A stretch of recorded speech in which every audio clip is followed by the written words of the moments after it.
Good morning, sweet world, and welcome to the No Dunks podcast presented by FanDuel. It's Tuesday, December 30th, 2025. I'm Jay Skeets here in the Classic Factory, and alongside me, as always, Tass Mellis. Podcast listeners, this is for you. Next to him, back from Illinois, it's my top shot hot boy, Trey Kirby. Hey, yo. And continuing to make the magic happen, behind the board, it's Eshua Kid. How y'all doing? What's up, Ash? Hey, man. TK, welcome back. Hey, thanks. Good times with the fam up in Illinois and friends. Yes, good time with friends, family, flora and fauna as well. Okay. You know, going outside. Wasn't that cold? You said there wasn't a ton of snow. No, it was easy. All no right. snow until we left, and then it was like blustery winds blowing us off the road. But it was good. It was good. Great 12-hour drive, you said to Ash? No Here's problem. Oh, no problem. One day? 12 hours? It's easy. You hear Sing 2 playing in the background? Awesome stuff. And you stopped at Buc-ee's, of course. I stopped at Buc-ee's. I was actually feeling a little Tass Mellis-esque when I was rolling into Buc-ee's because I was looking at the miles left on my miles per gallon gauge. I was like, am I going to have to go neutral mode here? No, but I got in there with a cool 33 gallon. How's parking? Parking always sucks at Buc-ee's, you know? Okay, so first time when we went, on the way there, we left at 6 in the morning. I'm rocking my Bears jersey. The girls are all in Packers gear. Place was packed. There were so many people there. Right. It was like 7 a.m. by the time we got there. A lot of conversations about the NFC North. Okay. Then on the way back yesterday, we probably rolled in at 5 o'clock p.m. It was the most empty I've ever seen at Buc-ee's. Yeah. More of a breakfast crowd, I would say. Yeah, people want to get their gas early, right? Yeah, exactly Both right. fuel for their body and their car. So true. Yeah. Yeah. Well, it's great to have you back. Yeah, it's good to be back. Welcome back to the enjoyed factory. listening to the podcast. Okay. It's nice to listen to a podcast. I kind of know these guys. Oh, These guys good. feel like my friends. How about when I lost my voice yesterday for a second? That was cool. That was cool. Like kind of out of nowhere. Very I didn't out of feel like nowhere. you were struggling at all. That's rare for me. Hello to the stream team. Everybody on YouTube, hit the like button, subscribe. Podcast listeners, if you're a listener like Trey Kirby was over the holidays, leave us a 5-star rating and review. On today's show, we're going to take a look at the NBA's first fan returns for All-Star voting. All of us will share our big takeaways from that batch of voting returns. We're going to hit the beach to answer a few of your questions. One, about landing spots, potential landing spots for Trae Young. And TK, you got a top 5 for us. I do. A secretive top 5 that nobody knows anything about. It's not that exciting. Oh, well. Yeah. If I told you what it was going to be, you'd be like, yeah, we don't need that. Okay, well, we're doing it later in the show. But first, we had 2 more wedgies last night. They are coming in bunches, baby. Number 25 was in Chicago, where Trey Kirby just was. Jalen Smith blocking Rudy Gobert at the rim. Didn't stick long, but they did do a jump ball, so it was a wedgie. And then a little later in the night, number 26 was Daniel Gafford, really denying Caleb Love's layup attempt. And that one was stuck real deep, and that gets us to, as I said, 26 wedgies. We're on pace for 59. Let's go. Holy crap. 6 wedgies in a week. It was starting pretty slow in December. And We had a whole week where we had 0 wedgies. Right. And then like you said, we had a 3 on last Tuesday and then another one on Friday and 2 more last night. So It's wonderful. got a few nights left before we turn to 2026. So man, I'd love to see that. Still time. I mean, I'm probably being I'm asking for a little much, but it'd be nice to have 30 wedgies by 2026. Wow. We need 4 over the next 2 nights. Unlikely. A lot of games, though. Unlikely, but A nice there's a lot. roundy. You like the roundy numbers. I get Oh, it. 30 would be nice, I Tess. get it, yeah. Yeah. I saw it because I saw a similar idea, similar thought when I looked at the pick'em. We're going to go into our 20th game tonight. If I win, I'll be 16-4. It just feels Oh, that nice. feels nice. 15-5, it's also good. Why couldn't That's I a just really be good record. 15-5? Yeah, man. Either way, You should be grateful for that great record. on pace for 59 wedgies. That's huge. It's been the last few years where we've said, we're going to get more wedgies. We're going to get more wedgies. Last year we only had 48. Yeah. The 2 years prior we did have a 63 and a 58. So now it feels like we're back. So 63 is the all-time record for a season. For us. Since we've started tracking, no doubt. I love that you always add that part. I respect I don't it. know. I respect it, but like nobody was tracking it before us. Nobody Zero even knew it was a people. thing before us. Yeah, and then somebody will throw us, Michael Jordan had one against the New York Knicks in right. the second round of 93 was it? And we'll see that video. So I don't know. Maybe MJ had a few of them. Who knows? Probably unlikely that there was Unlikely. 50 plus in a season, but maybe there it was. You're right. Who knows? Yeah. Okay, let's get into some of the games, and we got to start with some unfortunate news. Or I guess we're like all holding our breath here today on Tuesday. At least everybody in Colorado is. The Miami Heat pulled away in the second half to beat the Nuggets 147-123 in a game where Jokic limped off the court with a knee injury. We're showing it to you here on YouTube. The injury occurred just before halftime when teammate Spencer Jones stepped on the three-time MVP's foot, and it caused the Joker's knee there to sort of buckle or fold back a little bit, and he went to the floor. You saw him there grabbing at it. He left. He did not return, and then Miami scored like 47 points in the third quarter and took control of the game. But not a lot of people talking about the actual game. It's this Jokic injury with him going down, and we're going to wait for MRI results today, and everybody went immediately to Dr. Sutterer or whatever doctor of your choice that breaks these down. And the good news that he is at least saying is maybe it's not all that serious. But your thoughts? Well, this could be bleak for a couple of reasons. Jokic never gets hurt, but also they just don't know who they are without him. He is them. If you saw the rest of the game yesterday, they started to play way too much isolation basketball. And a part of that is that they now have 4 starters who are out. And I think the unfortunate part is that they don't really have guys who can break down other people. It's going to be all on Jamal Murray's shoulders here. But I say it could be bleak because it hasn't been extremely fantastic the last little while. They just played 6 games in 10 nights. They only won 2 of those 6 games, most of those with Nikola Jokic there. They're on this road trip. They've got another 5 on the road. And they're only 3 games up on the 7th place Phoenix Suns. Now they could get help towards the end of this road trip. They are sort of expecting Aaron Gordon and Christian Brown back. Very important. Again, 4 starters out for this team.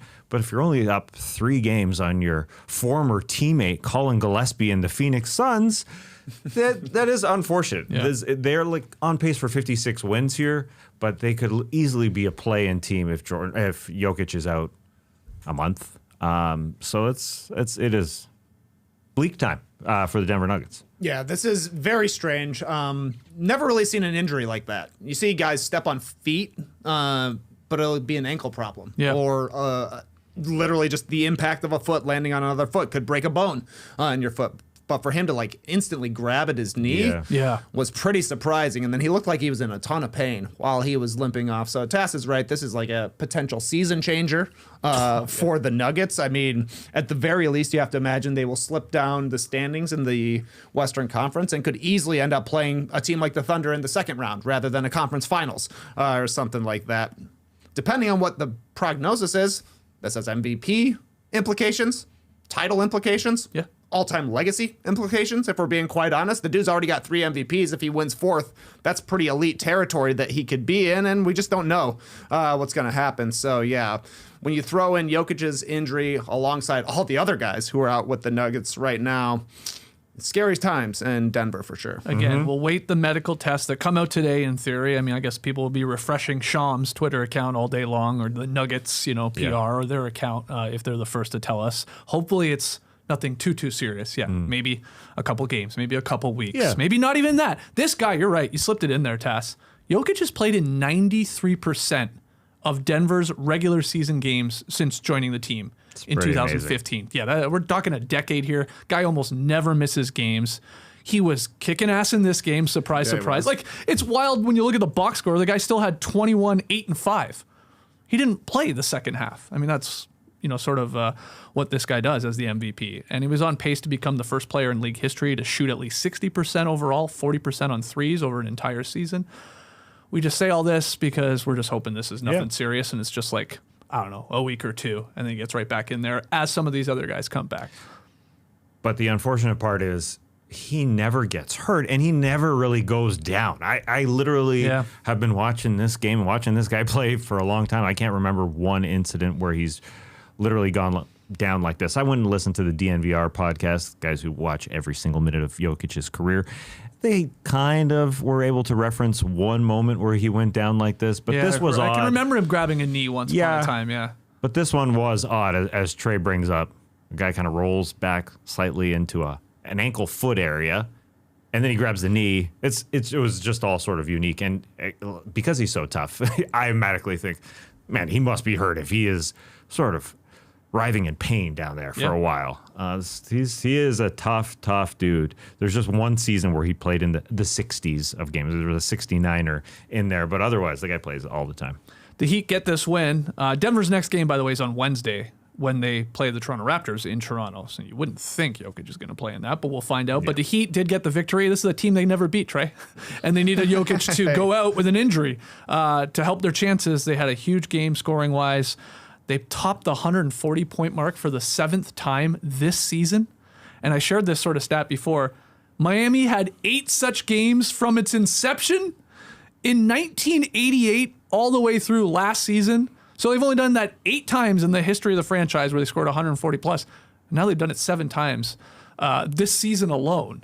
So scoring a ton, and they get the victory over a team they couldn't usually beat in Denver. Hadn't Nikola Jokic never beaten Nikola Jokic in the NBA? Probably, it has to be right, because Denver had won the last 11 regular season matchups. Yeah, they're always talking trash, obviously, as teammates, and 22 points for Jokic compared to just 21 for Jokic.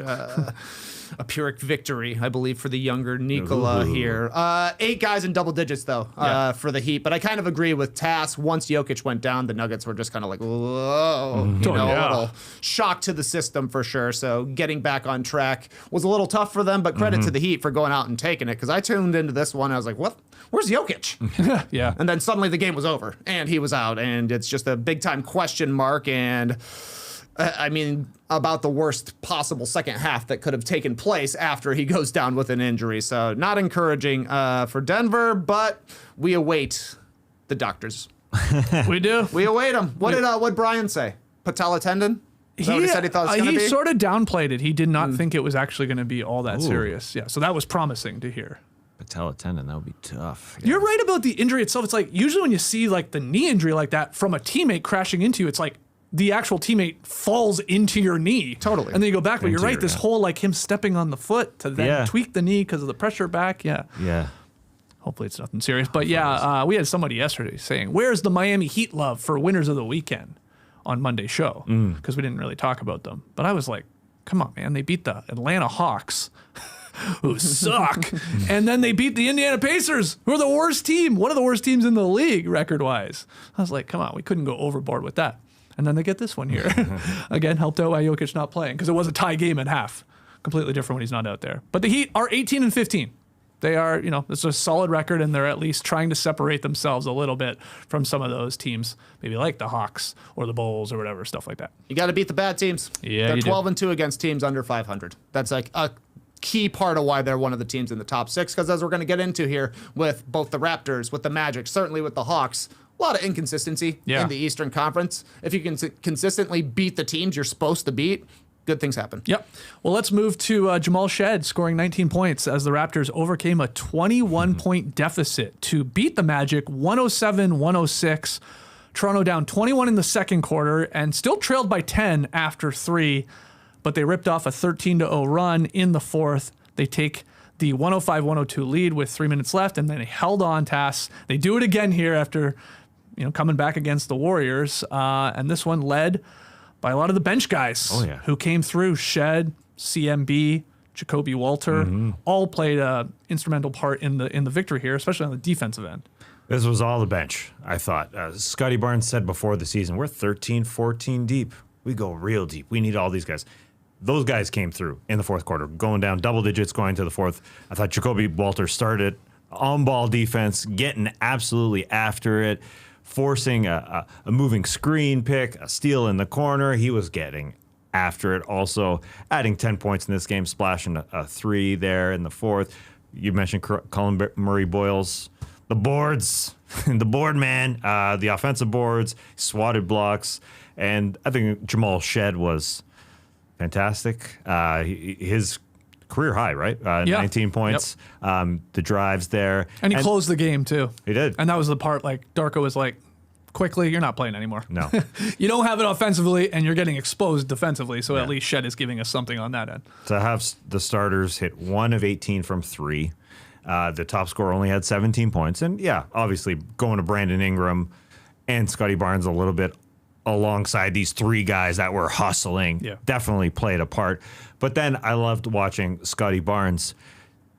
This was a stat that made the eye test match the stat. When I saw Scotty Barnes with that huge block, 3 minutes left, he leads the league in blocks in clutch time in the NBA. That's a freaking cool stat. Our girl Keith, that's a freaking cool one, man. Because sometimes stats are just like, yeah, whatever. But this matches the eye test. You see him come through in clutch all the time with a big block. He did it again in a key moment there where Wendell Carter could have easily put one back, and then Orlando would be talking a different type of game. But that block came through. And so did Keeks, our girl who came out with that stat. Nice Shout out to stat, her. Keeks. That's a cool stat, Keeks. That's a freaking cool one. Thoughts on the Raps here, TK? I didn't love Paolo's last shot. You know, the Magic get the ball back with, I think, 11 seconds. Yep. They don't call a timeout because there's a little bit of transition. Nothing's really happening. So Paolo, on the other side of the floor, he's the one that called the timeout. He's like, I'm having a pretty good game here. 23 points, 15 boards, 10 assists, only 1 turnover. He's like, get me the ball. I'm taking this shot no matter what. And he took a terrible shot. Yeah. Like a step back 3 to the left. I guess he was 2 for 3 from 3 at that point, but he wanted no part of trying to attack Scotty Barnes, probably because he's leading the league in blocks in the clutch. He's like, man, that was a cool stat I just saw from our girl Keeks. I can't attack her in this, him in this moment. But yeah, that kind of just left a sour taste in my mouth. It just seemed very selfish to me. I'm calling a timeout to get the ball and then take a hero ball shot. I love it when a guy plays hero ball, but it's got to go in. And that was just not the way to do it. If you're going to take a dumb shot like that, just run over and get it from Tyus Jones. He'll give it to you. He don't care. He'd gladly give it to you. He'll give it to you. Yeah, you know, Mosley wanted to play in the flow of things, and Paolo didn't want to play in the flow of things. Could have got it to Desmond Bane. Who knows? Good win, though, for the Raptors. Held the Magic to 12 points in the fourth quarter. Yeah. And Colin Murray-Boyles, I think, got every rebound in the fourth quarter. Devlin was loving it. He was. Colin Murray boards. Yeah, they were big. Those guys, Shead, Walter, and CMB. They don't win this game without them. And I'll even say Grady Dick in the first half was keeping the Raptors alive when nobody could score. You said like their 3 main scorers. They couldn't hit a shot in the first half. The first quarter, I don't think Barnes, Ingram, or Quickly even scored a point, but Grady Dick got an opportunity in the second. That was the best he's looked in a while to me. He was hitting some threes. That's nice. He is a 3-point shooter. He was attacking off the dribble. He was actually creating plays for other guys. Somewhat shocking he didn't get back into the game in the second half. But Darko was like, okay, if we're going to win this game, it's going to be with defense. So, like, let's get those 3, as I said, Shead, Walter, CMB, and then Scotty Barnes, all defense, and then Ingram is just enough offense out there, and he even came through with a clutch block. So that was a good coaching decision from Darko to be like, looking around at the sort of this type of game, it's like, we're going to win this on the defensive end. And man, like, the Shed heads got to be loving this one. I know it's sacrilegious to say this, but there are moments with Shed where he takes over a game for like 2 minutes just on pure hustle and smarts, and it looks like Lowry. That's what Lowry used to do. He'd have a garbage game going, the team looked dead in the water, and Lowry just sort of through moxie and just hustle and fight could change a game, could sort of ignite a team. And that one to me was like, whoa. I mean, there's a little Fred VanVleet in it too, I get, but that to me was like, oh, that's Lowry-like. So great game. And when the Raptors were winning early in the year, a big part of it was their bench. Then they had that huge stretch. You talk about inconsistency, Trey. The bench sort of disappeared for a good chunk of the losing streak. And then now they're back here in these 2 games, helping them get across the finish line. I was confused a little bit by the Magic not playing Desmond Bane more in the fourth quarter. Literally sat for over half the fourth quarter. Surprising to me because nobody was really clicking. Banchero was scoreless in the fourth. Bane was scoreless in the fourth. They kind of relied on Anthony Black to create. That was just a little tough for him. And I don't know, he was looking at Paolo Banchero when he shot that buzzer beater attempt. He was kind of looking. I don't know if he wanted the ball or what. I'm just speculating. Huh? Bane, you're saying? No, Black. Oh, Black was Anthony looking Black. at him. Yeah, Anthony Black probably didn't want the shot, but I don't know. He was wide open, but either way, it was like a step back. Paolo Banchero has not had a good season shooting the 3, and that was a pretty deep 3 for him. But overall, a good stat line until that fourth quarter, really. Before the game, the Raptors said Pirtle will not play for at least a week here, too, with the back injuries. We did see Mo Bamba, excuse me. He played. Mo Bamba. I think he had a block. On the Raptors. His first play, somebody tried to throw him an alley-oop. It was an absolute brutal throw, and he got he wiped out because he got crushed by a couple guys. It was a rough start for Mo Bamba, but he is a big guy. He's going to get a little more opportunity here, I would assume, moving forward. Have to check to see. Well, they play the Nuggets, might be without Jokic, so that helps them, at least in terms of a smaller Denver team, maybe. Mo versus Jonas. Yeah, maybe. Yeah. Moving on. Jarrett Allen, 27 and 10. 27 points, 10 boards. Helps the Cavs overcome Wemby and the Spurs. This is a quality win here, TK, from the Cavaliers, and I thought Jarrett Allen's one of his best games of the season. Quality win, and I would say maybe their best win of the season. You know, everybody actually back playing for Cleveland. Mitchell and Garland, Mobley and Allen, they all did some stuff. It was their first road win against a 500 or better opponent since November 12th. That's a month and a half. This is one of the most inconsistent teams we've seen so far, but I was actually pretty impressed with what Darius Garland was doing. Finished with 11 assists, 3 turnovers. Didn't really shoot the ball all that well. Mitchell didn't either, but Garland was getting in the lane enough that Mitchell didn't have to put the entire team on his back and just carry things. I think it's a huge part of why Jarrett Allen was able to go 11 for 21 from the field, 27 points. It was just dunk after dunk for Jarrett Allen, except for a couple of wild circus lanes. Yeah. He was looking the other way. He was flipping it over his head twice. He did it the second time. And Grant Hill's like, he looks like Barishnikov out there. Yeah. You can count on Grant Hill for a really old cultural reference for sure. Mikhail Barishnikov. I was like, oh, that Barishnikov from 1977's The Nutcracker? Yeah, he does look like that out there. But a great game and a great win for the Cavs to beat the Spurs, who played okay, but it was basically the shooting that did it for Cleveland. This is a team that I've said they're a jump shooting team that can't shoot threes. But they made 8 just off the bench last night. Meanwhile, San Antonio only 7 threes total for them. So this is kind of the recipe for the Cavs. I thought Hunter looked okay.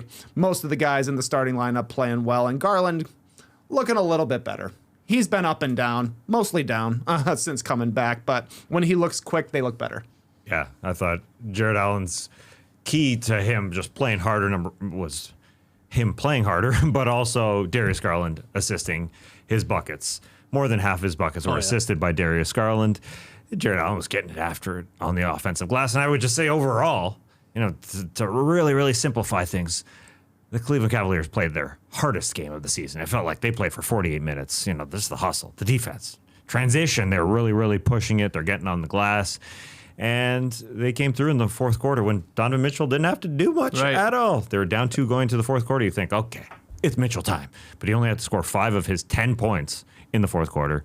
Jalen Tyson helped out. Splash, splash, splash. 3 threes in the quarter himself. Garland had 7 points. It was just a key.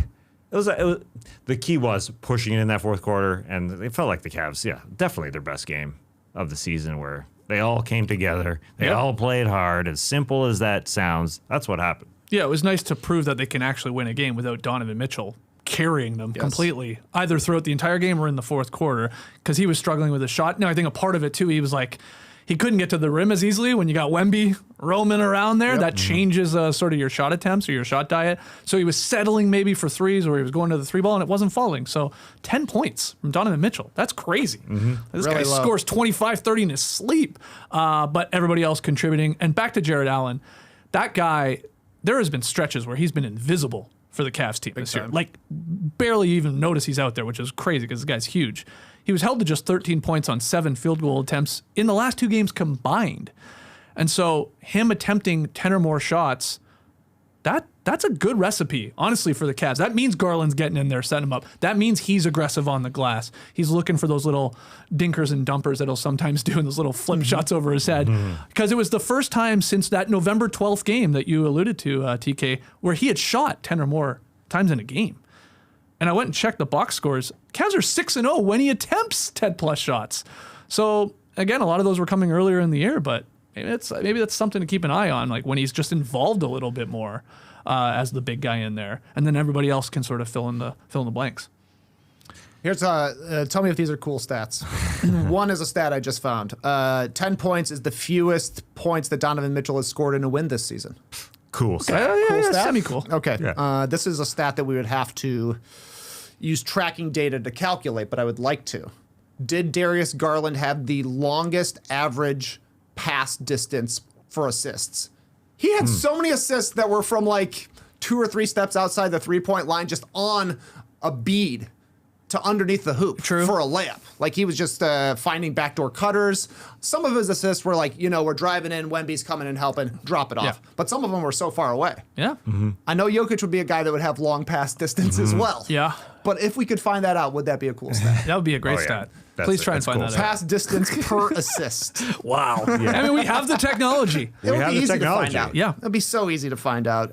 We'll have to talk to Keeks about that. One cool assist from the game from the Spurs. Nice one. Yeah, how about that segue, baby? Was Castle throwing the ball off the backboard to the trailing Wemby, who was flying through the lane to throw it down. But this is not one of these ones off the backboard, the glassist, as we call it, where nobody's around, where it's just like a 2-on-0. There were so many guys. Like, we're between Castle awesome. and the backboard, between Wemby and the backboard, and he's just like, I'm just going to chuck it up. It's like, I love that we're like, this guy's huge. Just throw it up every time. And Castle's like, all right, I'll give it a go. Just chucked it off the backboard, and Wemby dunked it home. That was cool. That was cool. Like, pretty early in the game, if I remember correctly. I don't think they track the length of assists. This may be I may be Ridiculous. being naive, but I don't think they have it. Because They don't have it, but they could. They is could. what we're saying. Next level They stats. could have it. Yeah, long assists are fun to track. Like I thought, even the Paolo Banchero alley-oop to Anthony Black in the fourth quarter, that was long. And that's fun. When they're long, they're fun. Oh. So true. All right. Any other, a lot of other games on. Any other takeaways from last night's NBA slate? Oh, the slate. Yeah. the The slate. I'm the only one that uses slate anymore. I hate putting games, like 11 games or busy NBA schedule. I have used that before too, but Yeah. I like slate. Look at that on the graphic. Slate's nice. Yeah. nice. Real Yeah. nice. Talk about the slate, man. Yeah, let's slate it up. This is the AC first time. Slater over here. Yeah, turn your chair around backwards. Let's talk about last night's slate. Oh, it's tough to do with, with the back of the seat this wide. Hey, man, let's talk about the slate last night, Zach. Time out. I would do it, but I've been pulling on my headphone cord for like an hour. It's like I got this hoodie. It's been bugging me, so I'm not going to do it. I would love to talk about this. This is the first time on back-to-back slates that the Bucks have won since October. It's not back-to-back slates like back-to-back nights, but 2 games in a row. They haven't won 2 games in a row Serious? since October. Oh, that's a cool They stat. got a lot of losses. That's a cool stat. though. Freaking cool Yeah. stat. We'll see if they keep it up. That was a funny game. That was a pretty close game, and then Giannis just did a baseline spin move like 5 times in a row. And Eric Collins was hating it. The coaches must have talked about the baseline spin. That's why Charles Lee's so upset. That was awesome. But he did it so many times. He spun Yeah. Keep baseline all going the to time. it if it's working. Unstoppable. Nothing else about that game. Okay. I did think it was interesting. Deuce McBride, I thought, was the key for the Knicks to beat the Pelicans in the fourth quarter. It was Deuce time. I think Deuce is the happiest he's ever been. At the end of the last season, when they got bounced in the playoffs, he was interviewed post-game. He said, quote, twice. He said this twice. A lot of things in the year sadly got exposed. To me, that means I didn't play enough. And that's a big reason why Tom Thibodeau was axed and why Mike Brown entered that this season. He played 12 guys yesterday in the fourth quarter. It was all Deuce. 12 points, 4 free throws to end it. His on-ball defense was really good. He had 0 turnovers in the game. He had a steal, a couple offensive boards. He was the key. This was a super close game, and he got it done. Pels stink, but either way, it's funny. That win streak is over. I mean, watching Jordan Poole in that fourth quarter. He just can't get it together in the fourth quarter. He just can't run his team every single time. Bad decision making over and over. For You him. didn't a like lot- that 3-point attempt? I saw a lot of tweets going on last night. I wasn't really watching that game, but I saw a lot of "what the hell is Jordan Poole doing" type tweets. Yeah. I was like, uh-oh, that can't be Doesn't good. get it. Antonio good sign. Diaz was like, "You're not gonna trick him. You're not gonna trick him. They're not gonna bail you out on that one." And they didn't. But I thought the worst play that the Pelicans made was Jalen Brunson's game-winning layup, where they run some sort of screen and roll up top. He wants to get Trey Murphy off him, I think was the defender at the time, and Looney switches, and I don't think wanted to switch onto Jalen Brunson. Yeah. So easiest layup Brunson's ever going to get in the final minute of the game. Just drives to the hoop, left-handed, no crossovers, no hesitations, no herky-jerkiness at all. Just a straight line drive for a left-handed layup. Yeah. He's probably like, what? I haven't done that since high school. Right. That was an easy bucket. Looney looked pretty confused about what was happening. And, this is a team that is near the bottom of the standings for a reason, and it's miscommunications happen. Yeah. We're a young team. We don't know what we're doing. I mean, Looney's an old man. Trey Murphy's been there forever as well. Those are the guys you should be able to count on, but Jordan Poole won a championship. This shouldn't happen right. in the last 5 seconds of a game. Yeah. Any other games, TK, you want to address? I only saw a tiny little bit about the Bulls and the Timberwolves. Josh Giddey went out with injury. Yeah. Kobe White out with injury as well. But right when I turned it on, I saw Kevin Huerter cross up Julius Randle so nasty that Randle ran down the court upset with himself, throwing his hands in the air crossed over by Kevin Huerter. People are going to be talking about this on podcasts tomorrow. But they destroyed the Bulls then in the third and fourth quarter. Yeah, that was a big second half. That was an easy win. Yeah, that was 40 an easy win for points in both quarters, 40 and 41 for the Wolves in the third and fourth quarters. Randall had 14 assists and 0 turnovers last night. That's a hell of a line from this guy. 17 and 14 with 0 turnovers for Julius Randle. That's pretty amazing. I wanted to note something about the Suns beating the Wizards last night in D.C. Crazy. You tell me whether it's a cool stat from our guy, Ghostface Ziller. Phoenix, very strong, capable, 19 and 13 record here as we get closer to 2026. Last night in that win against the Wizards, it was just their third out of 30 games against the Eastern Conference this season. Most fellow Western Conference teams have racked up about 10 games.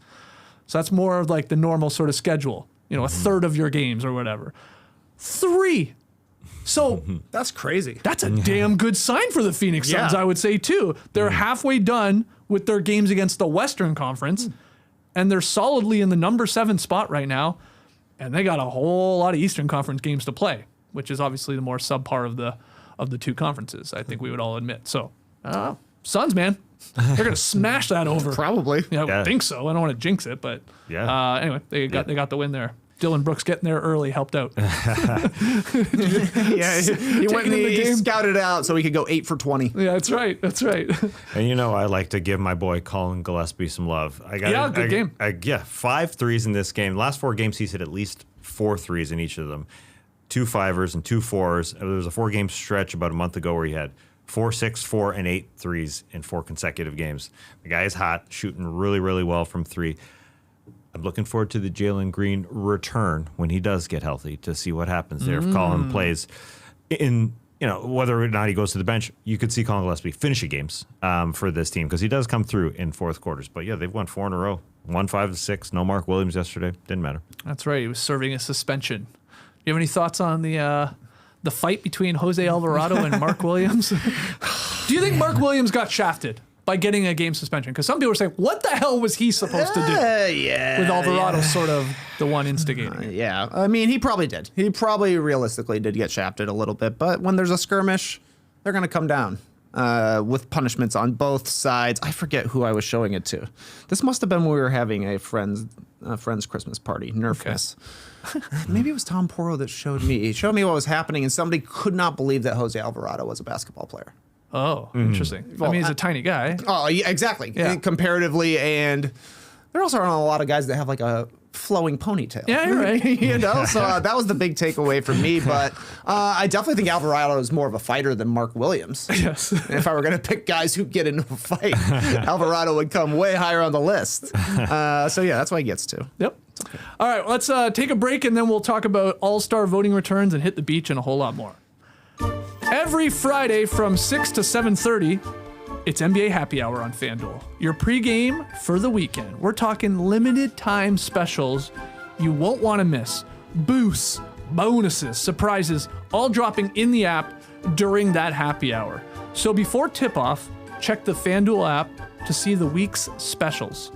Then make your move before the shot clock expires at 7:30 Eastern. Perfect way to start your weekend. A little basketball, a little action, whole lot of Friday energy. That's NBA Happy Hour every Friday from 6 to 7:30 p.m. Eastern, only on FanDuel, the official sportsbook partner of the NBA and proud sponsor here of No Dunks. All right, Esh. It's a little cold here today in Atlanta, so let's hit the beach. It's back. I got the chocolates. We got that chit chat down pat, blah blah blah. You got that certain special. Je ne sais quoi.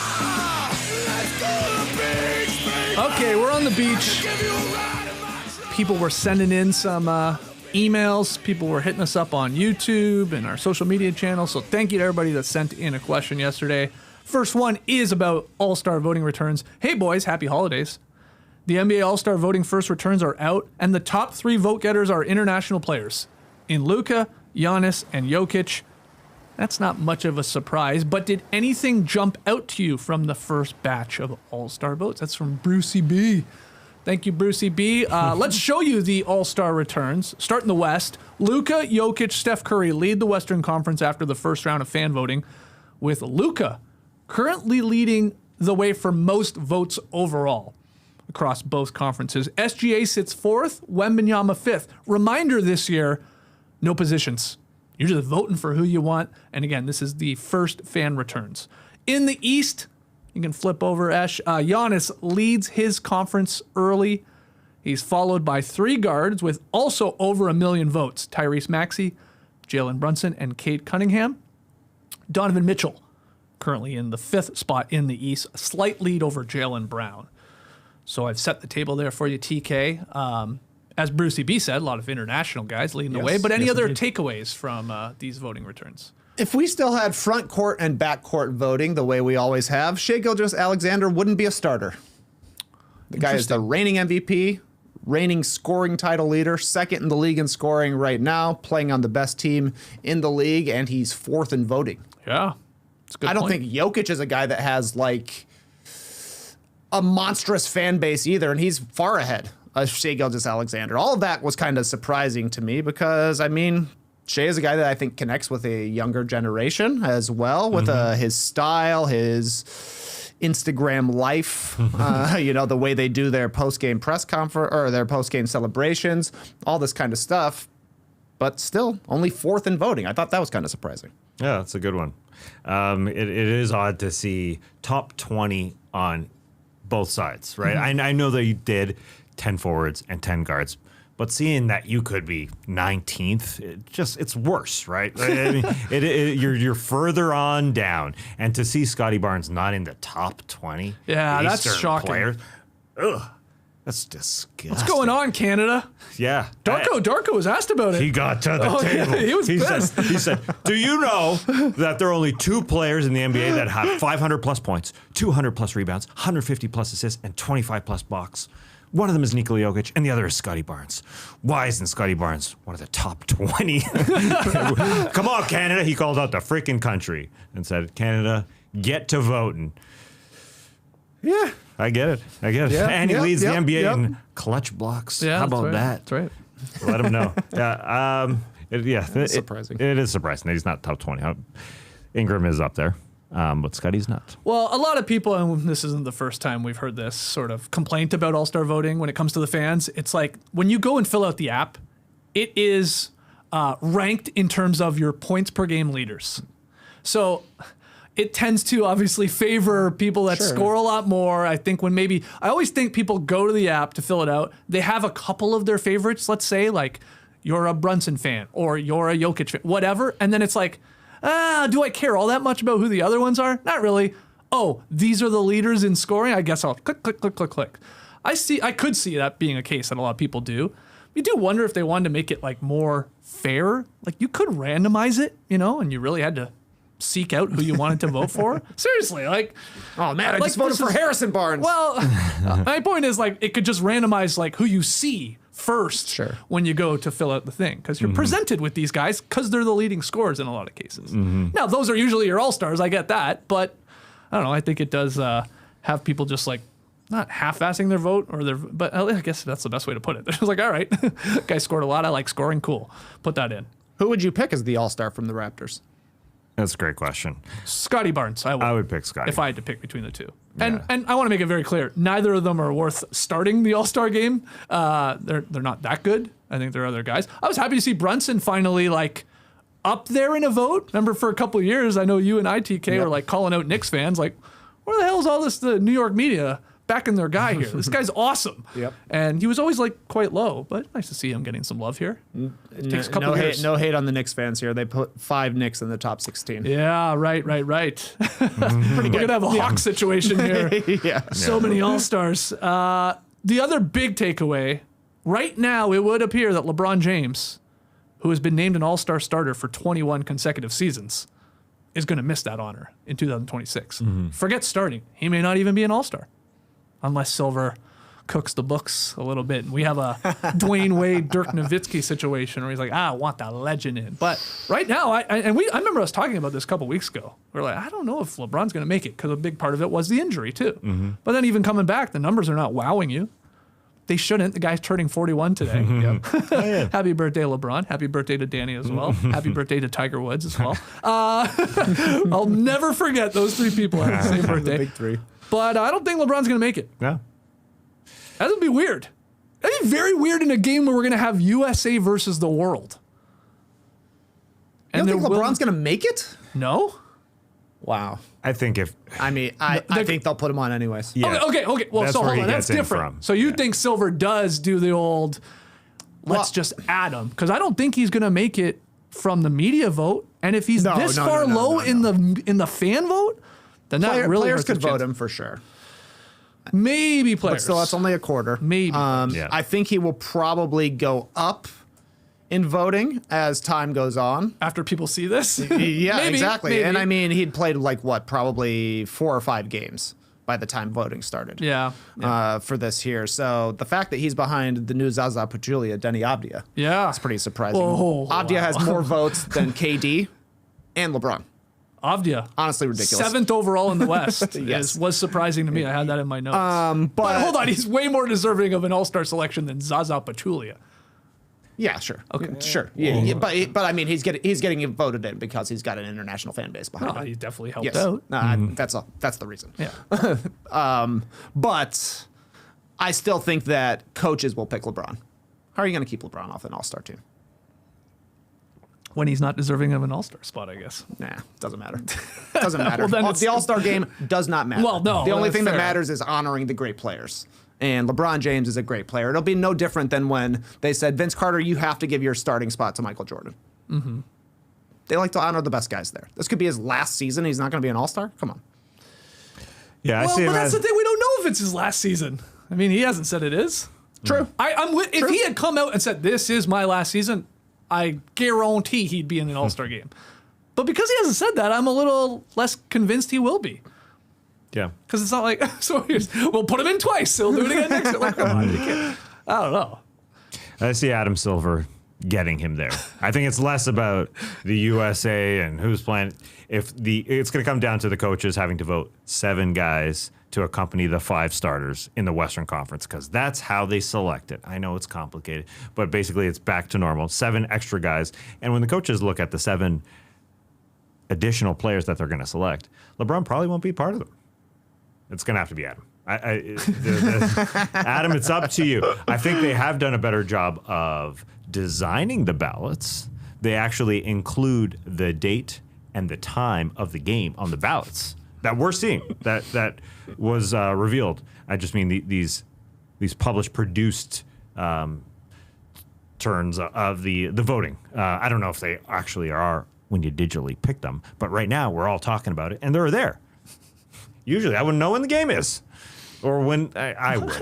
But I mean, it's being pushed for other people, and I think that's smart. Designers, good move. That's all, really.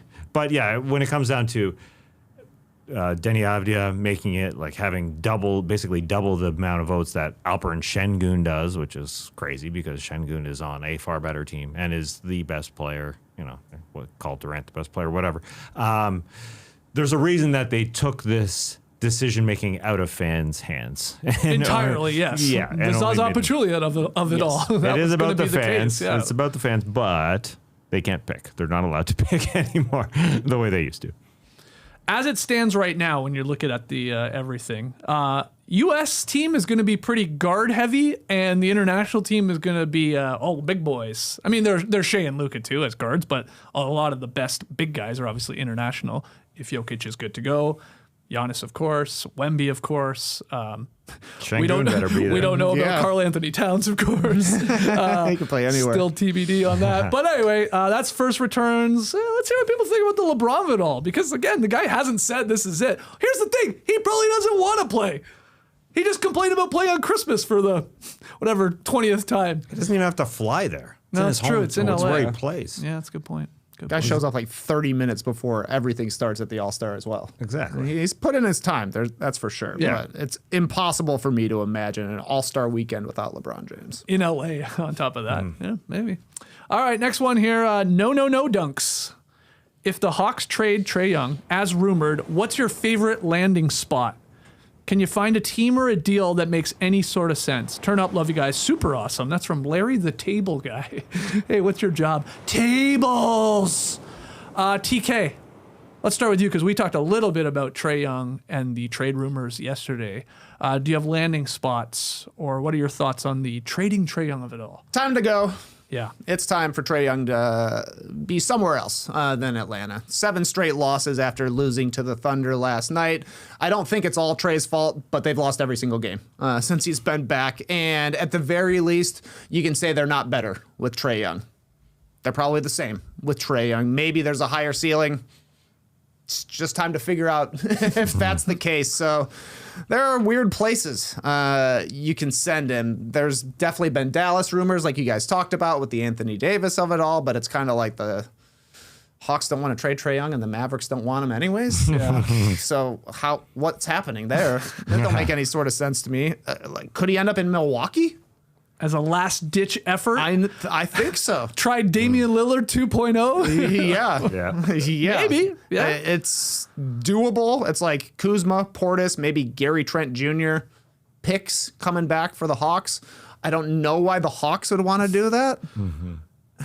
Like they lack in ball handlers anyways, I think, and that's with Trae Young coming back. Kuzma, Portis, Gary, none of those guys are ball handlers. The size would help with Porzingis being a question mark for how he goes forward. So maybe having Portis around helps. So I think that probably falls through on Atlanta's side for the most part, especially since they would want to be trading for Giannis if they can. Another weird one I thought. How about the Washington Wizards? Yeah, I have him on my list too. CJ McCollum, Corey Kispert, future first-round pick. It's not terrible. No, it's not. I mean, The thing would be the Wizards have to talk Trae Young into wanting to stay. Yeah.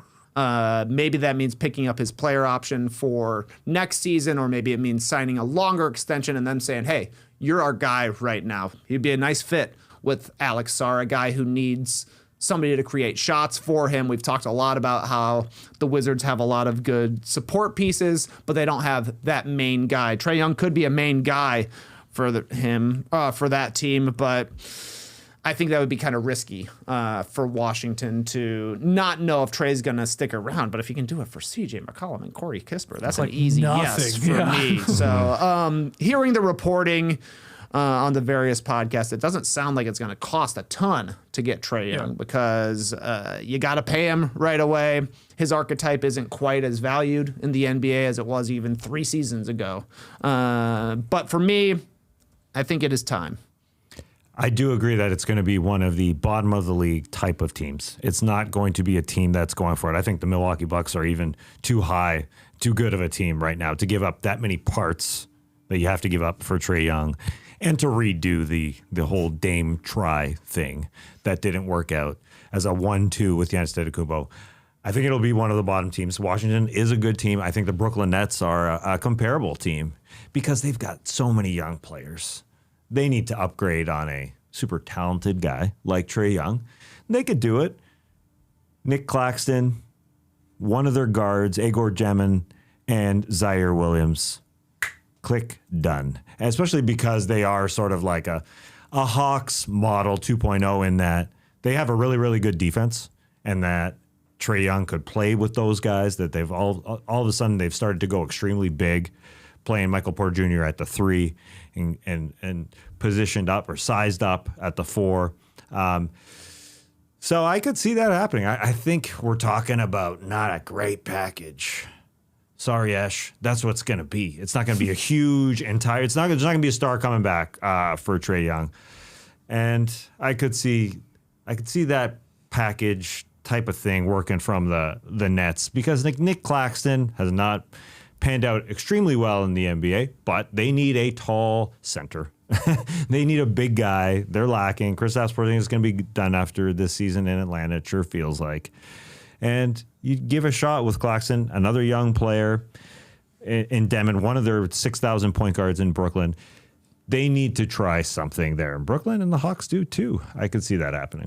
A few years ago, the Raptors traded Pascal Siakam for not a lot of players. Mm-hmm. It was Bruce Brown, Kira Lewis, Jordan Nwora, and then 3 picks. Right? It was 2 2024 first-round picks, and then there was a conditional 26 first-round pick. This was a 3-team deal. Pelicans got involved. But I do wonder, in a potential Trae Young trade, does it look like that? It might, yeah. Does it look worse than that? Which is pretty bad. But obviously, Siakam was coming up with a contract on the way, and the Pacers elected to be that team to pay him. I think it's going to be in the ballpark of something like that, where that was bad at the time. I remember I was angry. We didn't get any of like the young, talented Pacers players, not one returning guy really, going back to Toronto in that case. There was picks. Okay. They were whatever, fine, but nothing special. Yeah, it's probably going to be something like that if he's traded here at the trade deadline. And I'm with you, TK, 100%. Get anything back. I'm sort of at that point with them. Yep. And they have to be. If it's a couple picks, if it's maybe a promising player or something, just to fit what they have. And they have the Hawks have a good core here. I mean, there's some talent there, obviously, in Jalen Johnson and Nickeil Alexander-Walker and Dyson Daniels and Okongwu and right, if Reece Shea is there for the long run, who knows? There's something there, but I don't think it's going to be led by Trae Young. Yeah. So there was a reason that they didn't sign him to the extension before this season, and wisely so. And they need young talent. So if you are able to get some young players to help them out, to have that long vision of a team, then that could work, because I think that's what they're doing. Ansei Salai didn't give Trae Young that extension like you see an old team say, oh, we got to give our guy here a good long contract because we got to pay him. He's our guy. They did that because they've got this long vision and they need young players to help out. So I like the Nets. The Wizards make sense. So I think we're talking in that sort of ballpark. I can't wait for the Kings to trade for him. That would be wild. I literally can't wait. Yeah, find a landing spot for Trae Young. It's the 3 most depressing franchises you could possibly go to. That's kind of what we're talking about here. Yeah. He's in the Zach LaVine situation right now. When LaVine became a free agent, this was a different CBA, and they're like, yeah, we'll pay you right away. We'll give you a gigantic maximum contract, and it looked bad immediately. Different CBA right now, even more harsh if you make a mistake. And that's why Ansei's like, I can't make this mistake. Right. And that's why he's going to be gone. Same with Porzingis. You can't have guys that don't raise the ceiling taking up that much of your salary cap. Yeah, I do wonder if the Charlotte scenario, the Atlanta scenario, and the Memphis scenario help each other out, considering that John Morant and LaMelo Ball and Trae Young may be dealt. And maybe there is a bit of bidding that some teams want one of these players, but I don't think that's the case. Like, I don't think there's going to be enough teams bidding. And if you do want one of them, you want one of them. I assume. I don't assume you see one taken and you start again bidding with other teams. I think it's just, hey, maybe somebody wants Trey, maybe somebody wants LaMelo, maybe somebody wants Morant, and that's about it. I know it depends on your team, but who would you want the most of those 3? LaMelo over, and then who would you put second? Trey. Okay, you're low on John Morant. Fair enough. Would you go the same order? Yeah, definitely depends on my situation. A little bit, yeah, but let's say it cost you basically the same thing. Who would you want? Yeah, it depends on what Trey's going to sign afterwards. I think I'm going Trey first.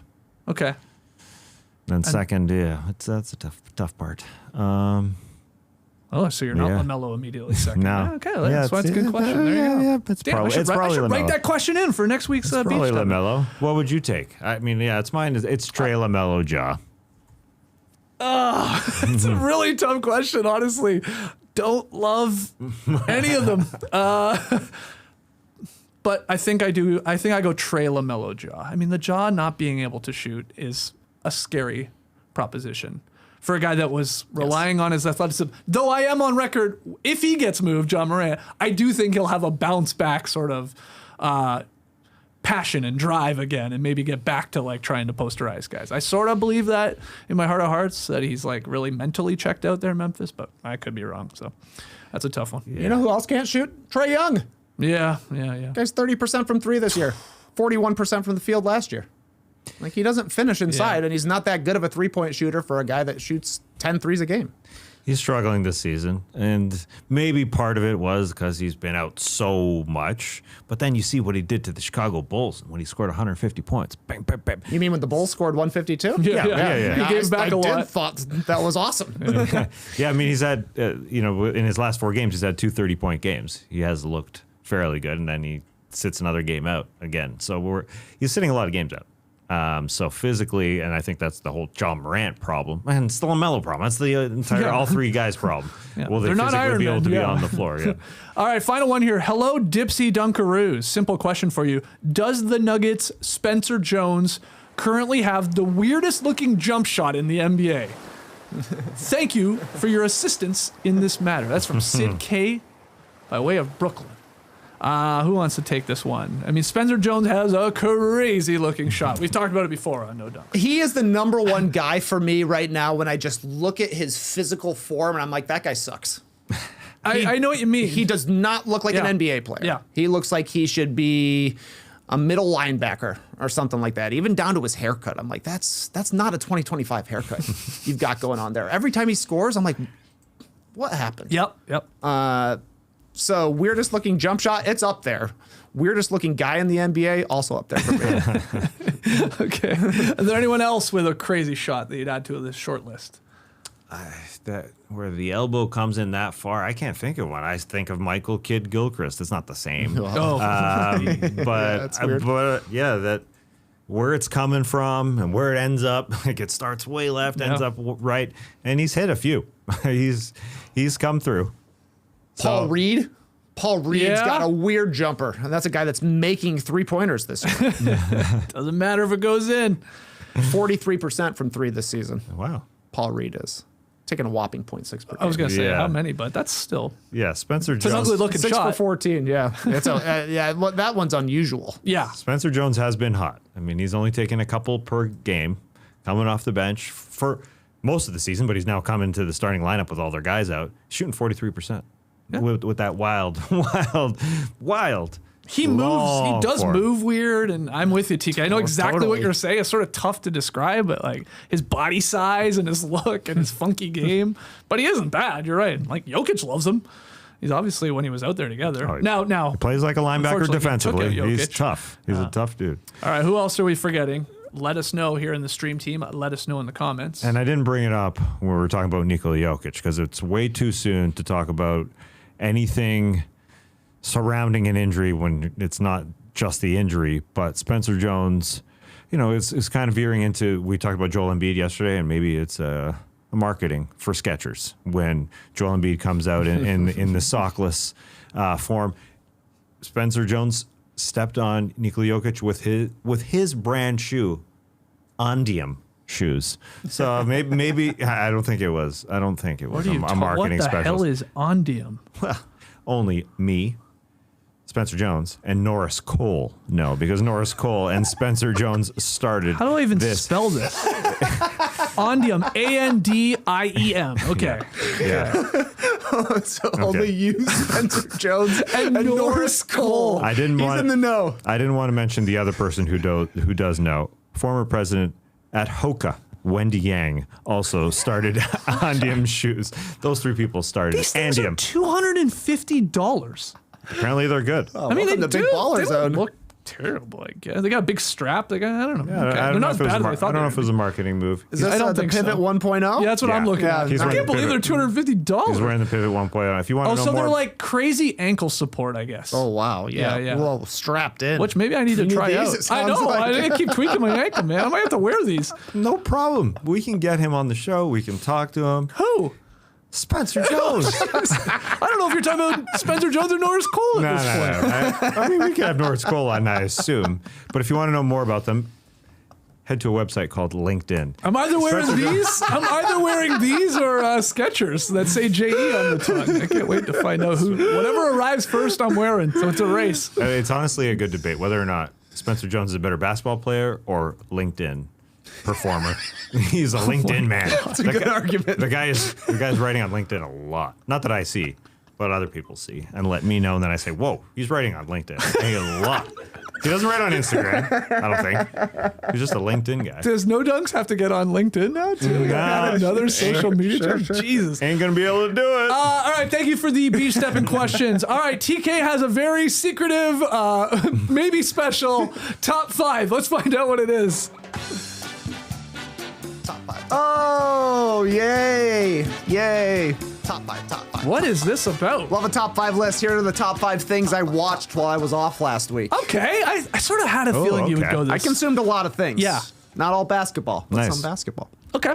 At number 5, the 49ers beat the Bears 42-38 on Sunday. Yeah. That was an awesome game. Yeah. Came down to a second goal from the 3-yard line, incomplete pass from Caleb Williams. Couldn't find a receiver in the end zone. Too bad. Damn. Fun game though, 42-38. They were scoring touchdowns left and right. Hell yeah. Hardly a punt. Hardly a field goal. That was amazing to watch. Tough loss though for the Bears. Had a chance at the 1 seed. Ain't gonna happen. But looking good for the playoffs. Oh, they're in, baby. Okay, good. They're in. Oh, are we to the final week of the regular season? Yes. One more week? yeah. Okay, okay. Yep. Number 4, Nikola Jokic, 56, 15, and 16 on Christmas. This was pretty sweet. Hell yeah. Pretty good. Last game of Christmas Yep. night. Yep. Came home, came from my mom's over to Laura's parents. Early morning. They're all tired. They're going to sleep. I said, I'll just see what the Timberwolves and Thunder are doing here. Awesome fourth quarter. Anthony Edwards hurting his arm. Looks like he can't shoot. Knocks down the 3 from the corner. Then they scored 50 points combined in overtime. Worth staying up for.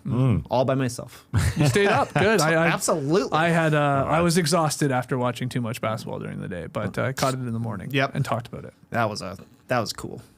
I like that. I said he won MVP that night. Christmas night. I think He was the Christmas night MVP. Yeah. For sure. At number 3, the Bulls beat the 76ers on December 26th, and I was there. Oh, you were there. Yes, Yeah. yes. Leading scorers for the Bulls that night, Trae Jones and Zach Collins. Hell yeah. Yeah, people were going nuts. That was great, though. We had a row of bros sitting in front of me, Laura, and the girls. Yeah, how old are these bros? 28. Okay. 26 to 28. They're having a great time. And I just got to say, current Joel Embiid is the weirdest watch in the league. Yeah. Because you watch this guy and you're like, he is a human glacier. He falls over every time he dribbles the ball. I'm just yelling at Neek Vucevic and Zach Collins, me and the bros. He's got no moves. Don't go for the pump fake. He pump fakes every time. He just wants to draw a foul. Then you look down, he's got 30 points in 30 minutes. Yeah. Like, what is going on here? How is this happening? He looks so bad, but he's still performing. And you were one of the first people to notice the I did no-show notice the socks. no-show socks. Yeah. Oh, was killing it with the bros. Does the beat have no-show socks on? They're like, what? Or sockless. I mean, we still don't have an We answer, still do haven't we? seen his feet. Yeah. We don't know. We don't know if there was no show socks or not. We don't know.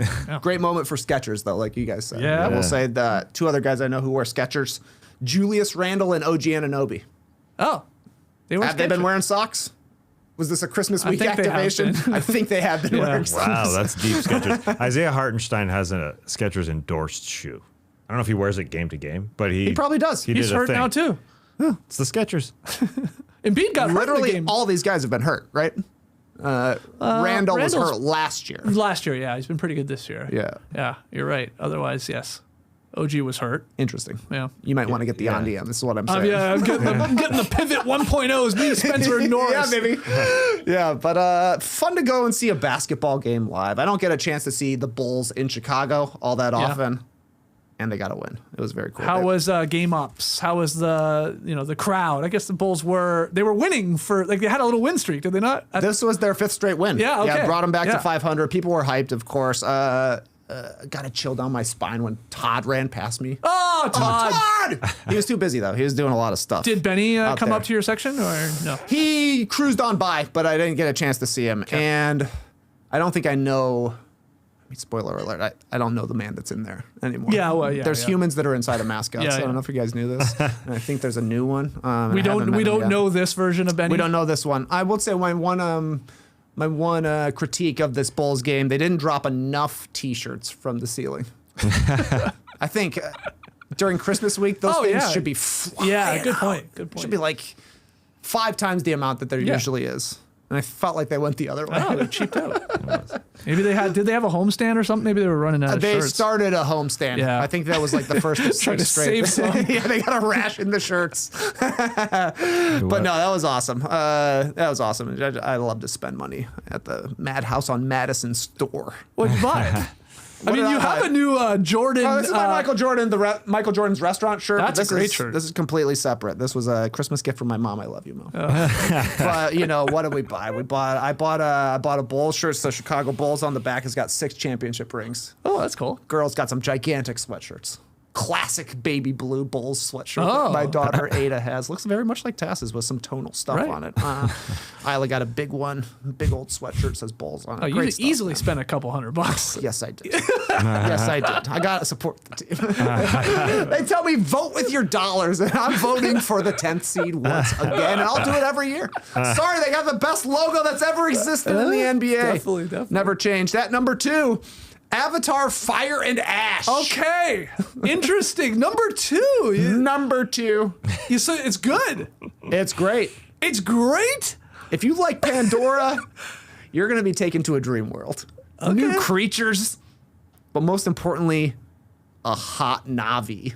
Oh. There's a sexy Navi woman in this. Okay. Wow. Varang! Oh, Varang! Oh, man, I haven't seen a woman this gorgeous since Martha Stewart. She's the leader of the fire people, the ash people. I don't know. I actually don't know which she's the leader. He doesn't know, he's just starstruck. Oh, man, there is a scene in this where she seduces a man with fire and ash magic, and it was amazing. This is the most sensual performance in movies this year. Wow. Varang. Are they still having sex with their tail or whatever? Are they linking Oh up? my goodness, Yeah? Skeets. Okay. Plug me in. She's doing new things with this USB horsetail. You could not imagine. She's I mean, I'll say, I don't know all about Navi culture, but it seems like some of the things she's doing are a little over the edge. Okay, wow. You're honestly, you're selling this movie to me. Yeah. Your Horsetail away from me. Navi porn. Go see it. All right. I'm more interested. It is 3 hours and 15 minutes long. Holy. It's a chunky boy, wow. but it flew by. Okay. Yeah. Well, what's the name? What was the name of the character? Varang. Oh, Varang. I thought it started with. Varang. Gotta Google. Because I always thought Zoe Saldana's character was always Nate very Fury. attractive. Yeah. Yeah. You're Extremely You're in attractive. for a treat because they throw down. Oh. Yeah, Varang. Varang. Yeah, I'm picking up the phone. And Ash. I Now, know- do you see it in IMAX or? No, we saw it in 3D. 3D 3D. laser. Okay. The laser. Okay. Yeah. I also voted with my dollars on that one. I'm voting for James Cameron to make another one. Please go back, right? baby. Because he says if it doesn't do well, he's not going to what he make always 4 and 5. He always Yeah, says. so they're probably doing it. He's like, but- I'm going to keep this from you. Yeah. I got all these ideas in my head. I got new creatures, new trains. I got new sex scenes. I think, spoiler alert, it's a motion capture performance. Yes. And it's Charlie Chaplin's granddaughter plays Varang. I heard this. Just physical movements run in the bloodstream of the Chaplins. She's not walking like this the whole time. That's all I think of when I think of Charlie Chaplin. I did think it was weird that she had a mustache the whole time. No, Varang, you gotta see it. You got if you like Pandora, you're gonna love it. If you don't like Pandora, you're not gonna like it. Yeah. I don't like Avatar- never finished the second one. Nora reminded me because we were thinking about going to Way see of this. Water. And she's like, "We didn't finish it." I'm like, "What? We didn't?" She's like, "No, we turned it off like halfway through." I'm like, "Well, that's not a good sign." So anyway, we'll see. But you're selling it to me. I'll tell you that. Yeah, well, Way of Water is my favorite one. Oh, So I don't know. okay. But I will say that the thing about Way of Water is you watch the movie for an hour and then it like sets in and you're like, They haven't even got to the water yet. Right. Where's the way? Here. But number one, it's the Bears beating the Packers 22-16 last Saturday. We drove in from Atlanta to Chicago on Saturday specifically to watch this game. Wow. With my in-laws, who are all Packers fans. And it was the most incredible comeback I've ever seen from the Chicago Bears, to the point where my father-in-law, Dwayne, big Packers fan, had more faith that the Bears were going to pull it off. I was like, Dwayne, this never happens. Yeah. So much good stuff would have to go down for the Bears to be able to pull this off. They're not going to get the onside kick. They got the onside kick. Yeah. They threw a perfect pass to the corner for a guy I've never seen before. A receiver number 20? Who's heard of that? Oh, gets his feet in. It worked. Then Caleb Williams throws another bomb. Oh, he threw a bomb. I saw that one. More. Oh, that was awesome. That was the best Bears football moment since Devin Hester returned the opening kickoff in 2006. Super Bowl. Yes. Yeah. Which was really awesome. That was amazing. But it's also very funny because, like, every stat during this is like the Packers have beat the Bears 13 out of the last 14 times. They pull off this comeback, which is like their first comeback with down by 10 in the last 2 minutes since 1960. Whoa. This is a miracle win for the Bears, and I'm like, it's a new era. The tide has turned. There's no way we're ever going back to the Packers being the better team.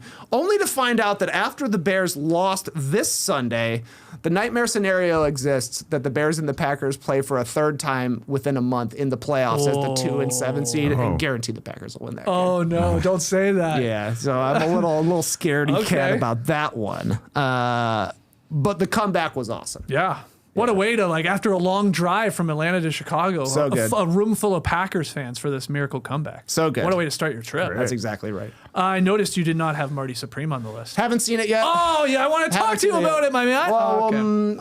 I'll see it before Friday. Okay. Yeah. I'll see Well, it I'll before say Friday. I don't think it would have made your top 5 list, because that was a pretty good list. Okay. Yeah. Okay. Yeah.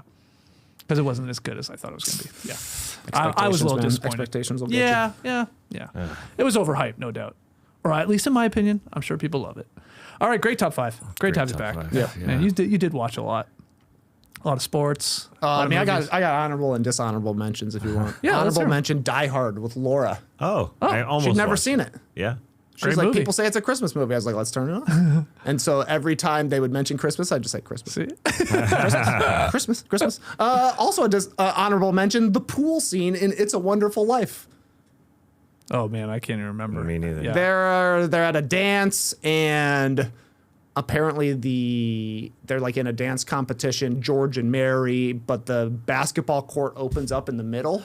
So like one of the guys that's jealous of George Bailey opens it up, and like it starts opening, like dancing back. Oh, is he gonna fall in? They fall in, keep dancing. Oh, it's great. Yeah, there's a pool under the court. Yeah. Yeah. A pool under the court. Which is so weird. That's something they had back in the 1920s, I suppose. Also, honorable mention, Peter Sawkins was on the Bake Off holiday special. Oh, our guy Peter. Great to see him. How'd he do? I don't remember. Oh. He baked his ass off, I'll tell you Yeah, that. exactly. But I did see him, and I was happy to see him. Also, an honorable mention, a skeleton wearing a Santa hat in a sauna. I saw your photo. Yeah, went over to my friend's house for Nerf Miss.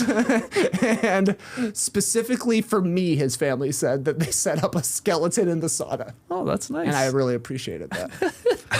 I very much appreciated that. Dishonorable mention, Jingle All the Way. Oh. Starring Arnold Schwarzenegger and Sinbad.